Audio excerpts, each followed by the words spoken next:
If you click Connect in Citrix and nothing happens, or Windows asks what program to use, this fix will solve it.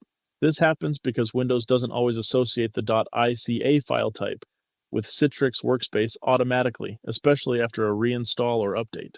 Here's exactly how to fix that. Solution 1, go to the most recent .ica Citrix file, right-click it, select Open With, and choose Citrix Connection Manager. As you can see, Citrix is now opening. If that didn't work, here's the next step.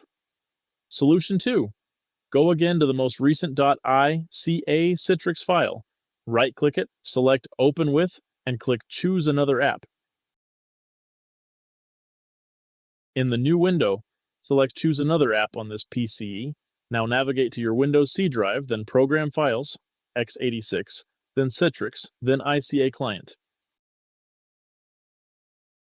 In this folder, scroll down until you see WFAC Rune 32. Select it, click Open, and make sure Always Use this app is checked. As you can see, Citrix is now starting. If that also didn't work, here's the final step. Solution 3.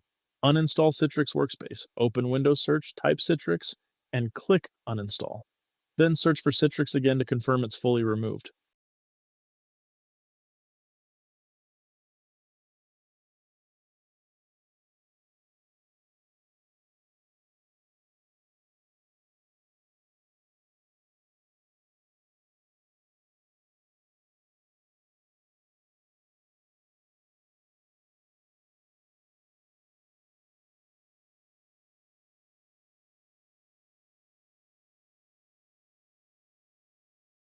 After that, go to Google, search for Citrix Workspace, and download the newest version.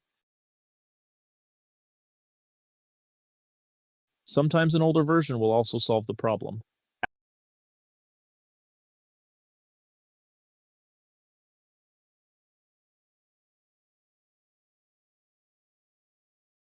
After installing, restart your PC and try again. If that still doesn't work, follow these steps again from the start.